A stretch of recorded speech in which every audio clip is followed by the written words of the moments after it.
Tu crois que tu es indépendant. Tu crois que tu n'as besoin de personne. Tu crois que garder tes distances te protège. Mais la vérité, c'est que tu fuis. Le style d'attachement évitant n'est pas une force, c'est une armure que tu as construite pour survivre, pas pour aimer. Selon la vision de Carl Jung, ce que tu refuses de voir en toi ne disparaît jamais. Ça s'enfouit dans ton ombre, et depuis l'ombre, ça dirige ta vie sans que tu t'en rendes compte. Ton évitement, ce n'est pas un choix conscient, c'est une stratégie. Une stratégie née d'une blessure que tu n'as jamais vraiment regardée en face.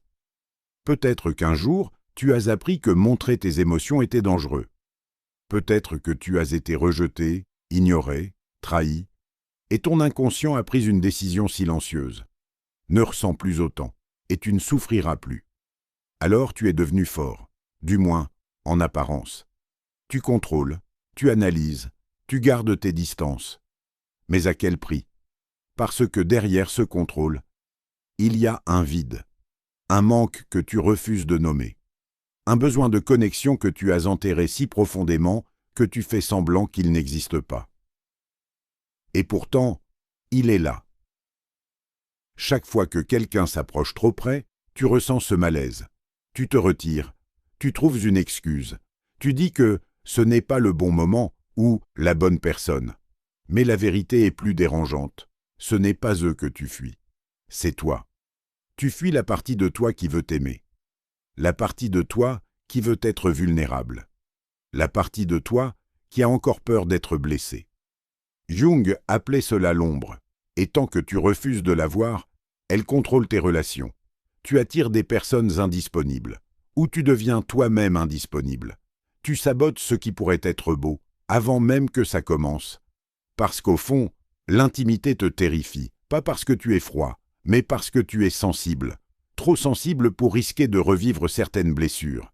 Alors tu choisis une illusion de sécurité, une vie où tu ne dépends de personne, mais cette sécurité est aussi une prison où tu ne souffres pas, mais où tu ne ressens pas vraiment non plus. Et un jour, tu te réveilles avec cette sensation étrange. Tout va bien, mais quelque chose manque. Ce quelque chose, c'est la connexion, la vraie. Pas les relations superficielles, pas les conversations sans profondeur. Mais ce moment où tu es vu, vraiment vu. Sans masque, sans fuite, sans contrôle. Mais pour vivre ça, tu dois faire quelque chose que tu évites depuis toujours, te confronter à toi-même. Regarder ton ombre. Accepter que tu as peur. Accepter que tu as besoin des autres. Et ça, ce n'est pas une faiblesse, c'est le début de ta guérison. Parce que la vérité que personne ne t'a dite, c'est que ton évitement ne te protège pas. Il te limite, il te coupe de l'amour que tu mérites, il te coupe de la profondeur que tu recherches, il te coupe de toi-même.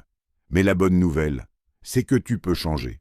Pas en devenant quelqu'un d'autre, mais en redevenant entier, en intégrant cette partie de toi que tu as rejetée, en apprenant à rester, même quand c'est inconfortable, en choisissant la connexion, même avec la peur.